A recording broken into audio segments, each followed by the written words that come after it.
इसलिए उसको जीवन में वह ज्ञान, वह पूर्णता, वह चेतना, वह सक्षमता, वह श्रेष्ठता नहीं मिल पाती और इसीलिए उसको गुरु की आवश्यकता होती है।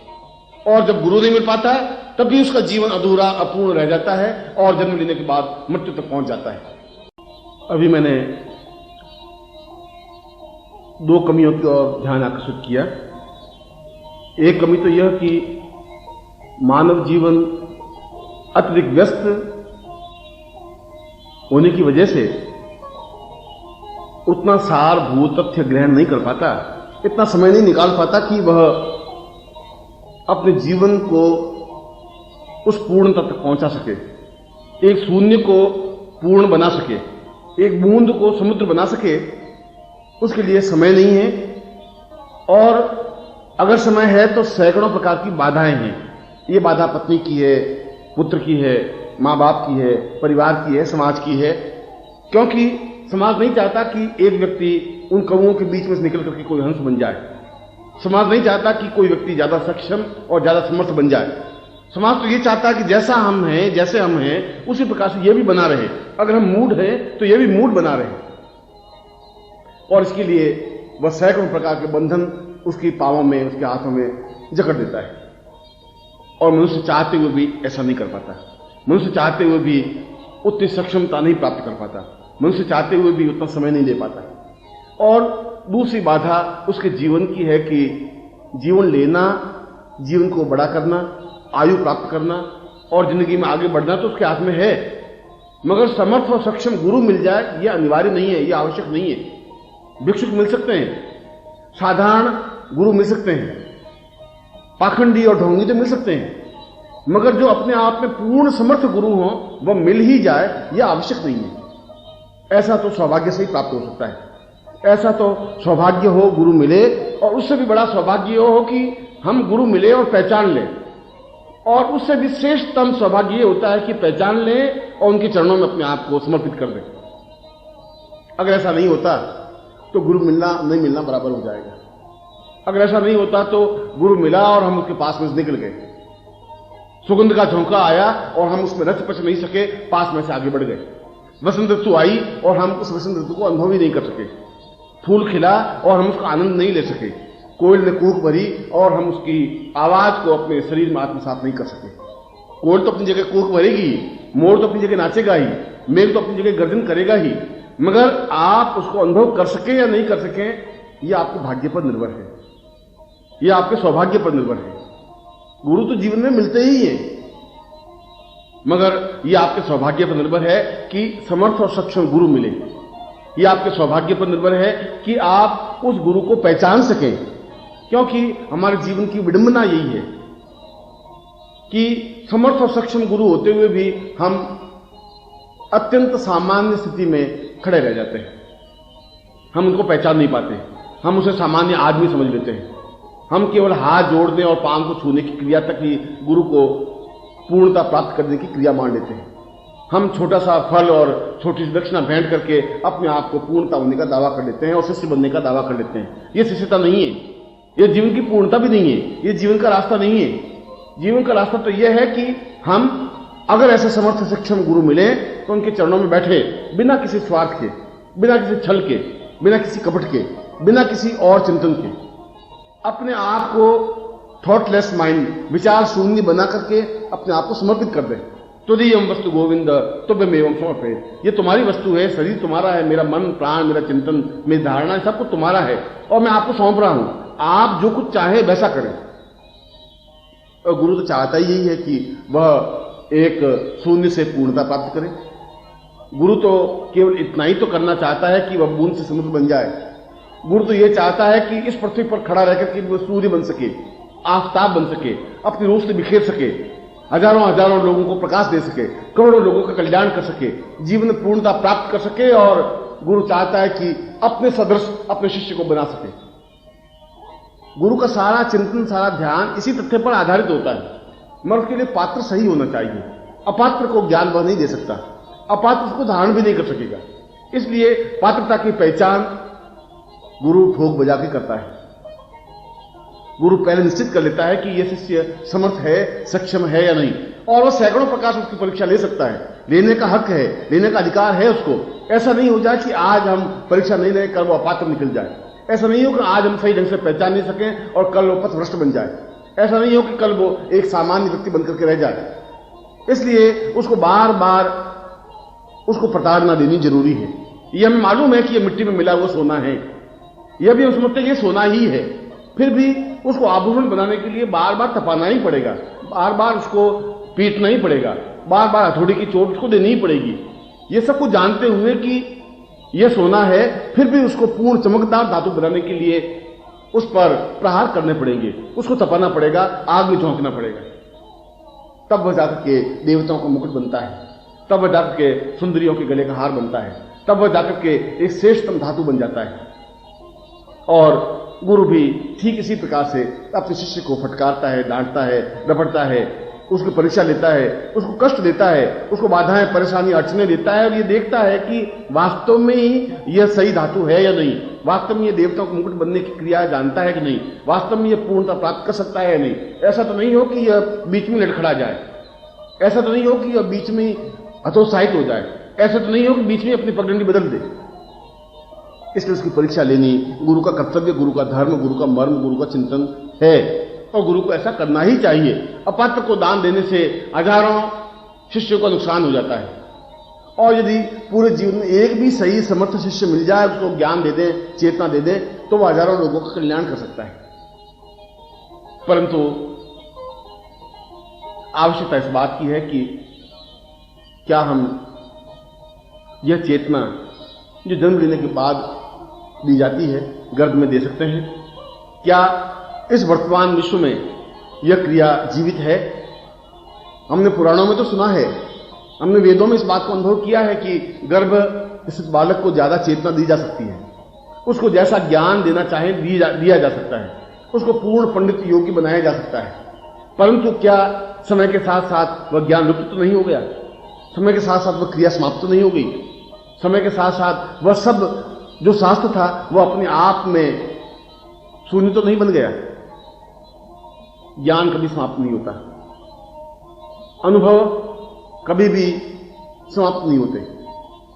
यह तो गुरु में सक्षमता हो कि ब्रह्मांड में बिखरे हुए ज्ञान को अपने आप में आत्मसात कर सके, समझ सके, पहचान सके और उसको कागजों पर उतार सके, उसको चेतना दे सके, समझा सके और शिष्यों को पूर्णता प्रदान कर सके। इसलिए बाहरी मनुष्य को ज्ञान और चेतना देने की अपेक्षा गर्भस्थ बालक को चेतना देना अत्यंत आसान और सरल है। गर्भस्थ बालक को हम ज्ञान और चेतना दे सकते हैं, दिया ही जाना चाहिए, क्योंकि इस समय यह हमारे जीवन की विडंबना हो गई है कि स्त्रियां गर्भ धारण करने की क्षमता भूल गई है, उनमें वह ताकत व क्षमता नहीं रही। हमारे वेदों में हजार उदाहरण ऐसे हैं, हमारे पुराणों में हजारों उदाहरण ऐसे हैं कि जहां स्त्री 21 महीने का गर्भ धारण करती थी। पहले यदि पुत्र उत्पन्न होता था तो पूर्ण 21 महीने मां के गर्भ में पूर्ण चेतना ज्ञान प्राप्त करने के बाद जन्म लेता था, और जन्म जब लेता था तो पूर्ण परिपक्व बनता था। सुखदेव का उदाहरण हमारे सामने है। वह मां के गर्भ में पूरे 21 महीने तक रहा और अपनी बात मां को समझाता, मां जो कुछ कहती वह सुनता।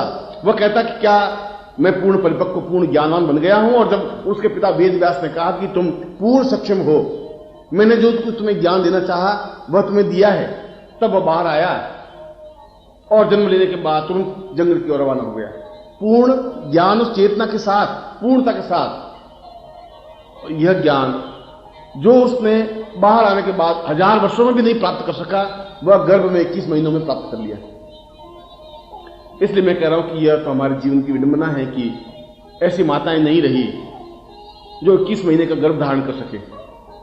यद्यपि आज के युग में भी यदि हमें ऋषि पैदा करने हैं, यदि समर्थ पैदा करने हैं, यदि हमें वशिष्ठ और विश्वामित्र को वापस धरती पर उतारना है, यदि शंकराचार्य को वापस जन्म देना है, तो मां को 21 महीने का गर्भ तो धारण करना ही पड़ेगा। ऐसी माताएं ढूंढनी पड़ेंगी, उन माताओं को सक्षमता देनी पड़ेगी, और यह सक्षमता मंत्रों के माध्यम से संभव है, प्रकृति के माध्यम से संभव नहीं।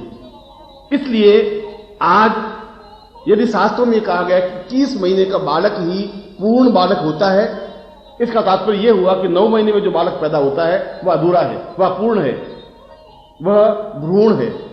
जिस प्रकार से एक एबॉर्शन हो जाता है, जिस प्रकार से समय से पहले बालक पैदा हो जाता है तो वह पूर्ण चेतना लेके पैदा नहीं होता, वह अधूरा होता है, वह अपूर्ण होता है। ठीक उसी प्रकार से 9 महीने का जन्म लेने वाला बालक भी अधूरा है, अपूर्ण है, वह पूर्ण चेतना युक्त नहीं है। यद्यपि संसार यह मानता है कि 9 महीने गर्भ में रहने के बाद जन्म लेता है तो पूर्ण व्यक्तित्व है, पूर्ण बालक है, मगर यह तो विज्ञान का चिंतन है, शास्त्र का चिंतन यह नहीं है। यदि आज भी विज्ञान को पूछे कि 6 महीने गर्भ में रहने के बाद अगर बालक जन्म लेगा तो विज्ञान यही कहेगा कि वह अधूरा बालक होगा, उसका माइंड उतना डेवलप नहीं हो पाएगा, उसका शरीर उतना विकास नहीं कर पाएगा। मैं भी यही कहता हूं कि यदि 9 महीने बाद भी बालक जन्म ले लेता है तो उसका शरीर उतना विकास नहीं कर पाता। इसलिए आज का व्यक्ति 5 फुट 5.5 फुट से आगे बढ़ ही नहीं पा रहा है।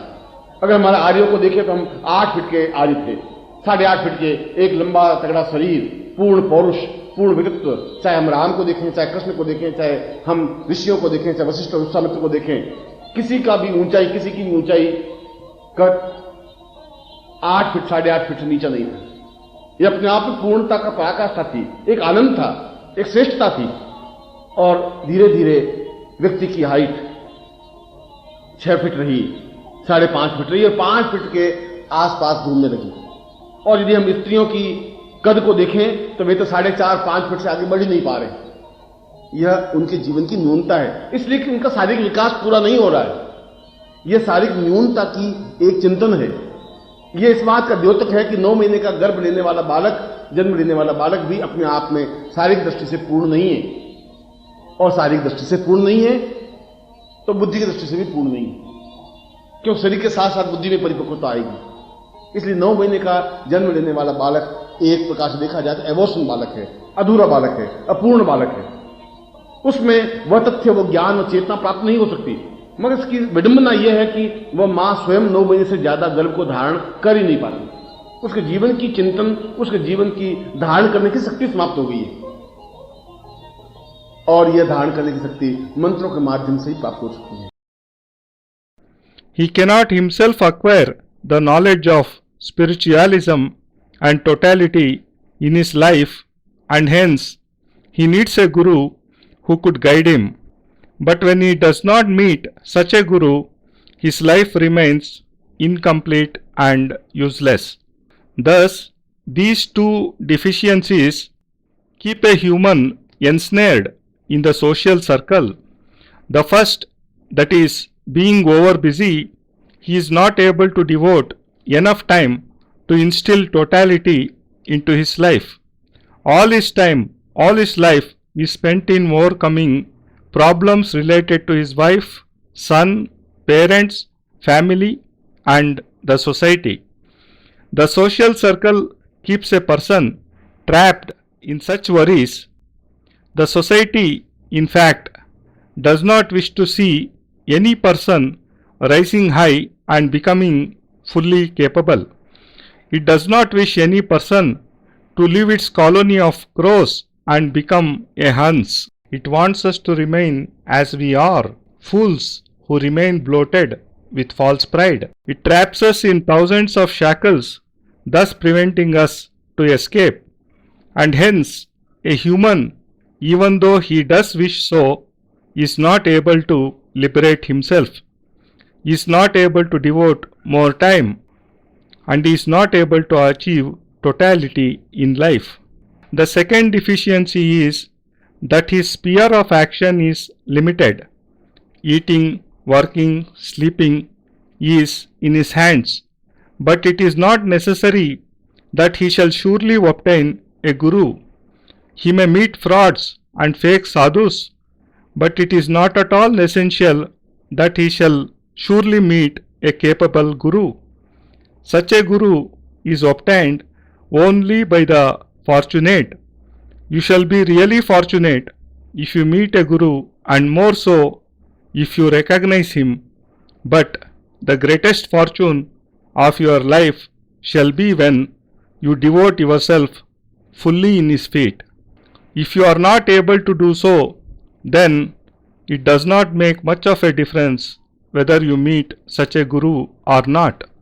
You come across such a guru and walk on without recognizing him.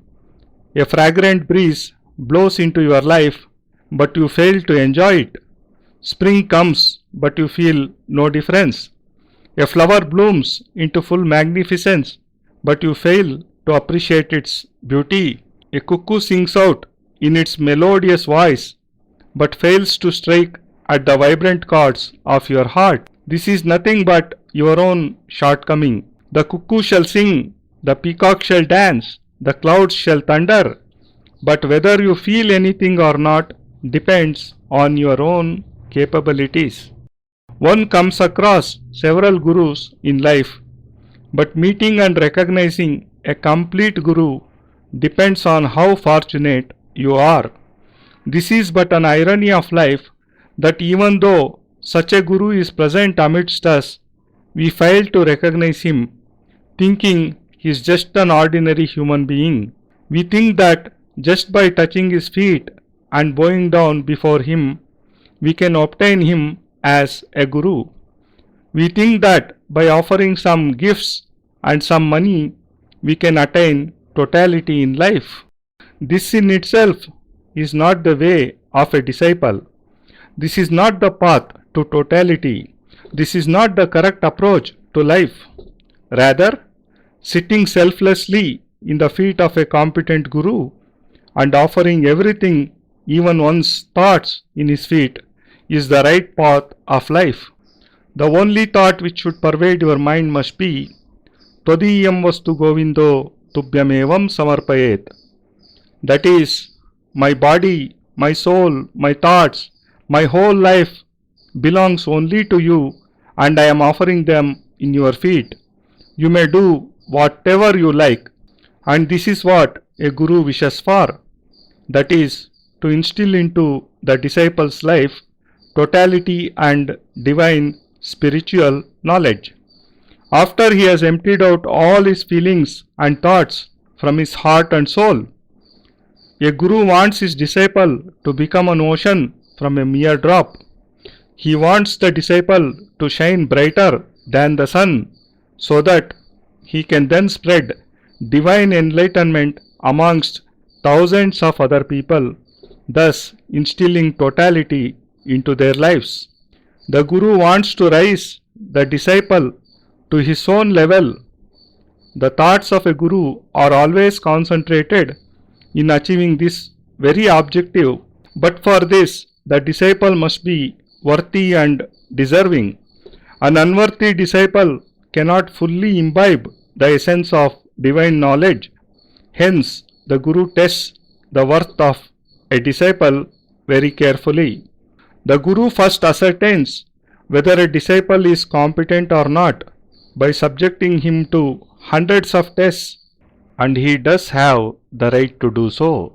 Also, it is not necessary to make the disciple pass through hardships so that his competence is ascertained, so that tomorrow he does not deviate from the right path, so that he does not end his life living like an ordinary person. When we extract gold from a mine, we know it is impure. In order to make it pure and give it a shape of some ornament, we have to subject it to heat. We have to deal blows onto it with a hammer. We know it is gold, but to give it a luster, a brilliance, we have to put it in fire. We have to beat it. Only then shall we be able to give it the shape of a crown or a necklace. Only then shall it become a priceless metal. Similarly, the guru rebukes his disciple, scolds him and tests him by making him face problems and obstacles in life. A guru thus ascertains whether the disciple has the brilliance of pure gold or not. He sees whether he can attain totality in life or not.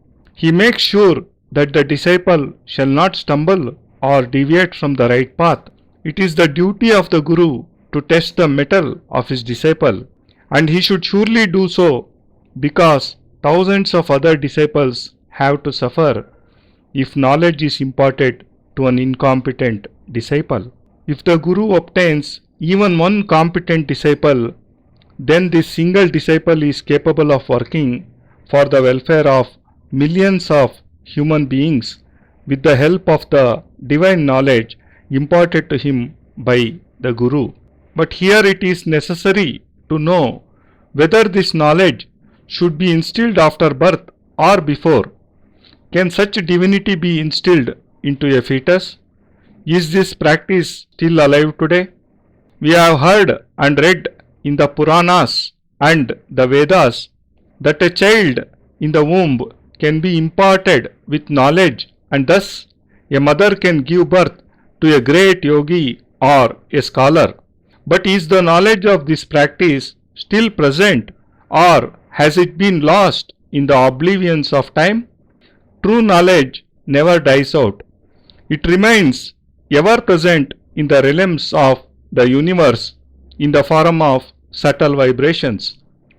The Guru must be capable enough to collect this dispersed knowledge from the universe. The Guru must know how to comprehend this knowledge and instill divinity into the lives of his disciples with it.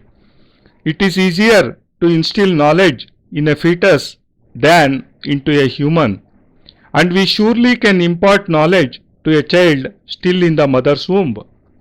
But the greatest tragedy of modern life is that the mothers are not strong and capable enough to conceive a child. In the Vedas, there are thousands of examples elucidating that women in those times had a pregnancy period of 21 months. In that era, a child was born only after 21 months of being conceived and after having attained all spiritual knowledge. And such a child would then grow up to become a great yogi or a great scholar. Shukadev remained for 21 months in his mother's womb, listening to every word his mother spoke to him. His father, the great sage Vedavyasa, instilled into him complete knowledge when he was still in the womb. And after attaining all knowledge, he took birth and soon left for the forest for accomplishing deep sadhanas. He attained so much knowledge in just 21 months, which an ordinary person cannot acquire even in thousands of years. This is why I say that it is a great anomaly of life that the mothers today do not have a pregnancy period of 21 months. If we wish that great sages are born again, if we wish that Vishwamitra, Vasishtha and Shankaracharya should appear on this earth once again, then the mothers shall have to remain pregnant for 21 months. We shall have to instill into the mothers such a capability, and this capability can be imbibed only with the help of special mantras.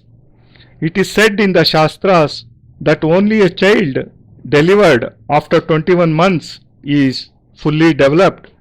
This means that a child delivered after 9 months is underdeveloped. Normally, a birth before 9 months of pregnancy is considered premature, when in fact, even a child born on completion of 9 months is not fully developed. The whole world believes that a child born after 9 months of pregnancy is fully developed, but this is the opinion of science and not the Shastras. If you ask of science how a child delivered after a 6-month pregnancy shall fare, it shall say that the child shall be premature, its brain and its body shall not be fully developed. And this is what I say, that a child born just after 9 months is not fully developed physically as well as mentally.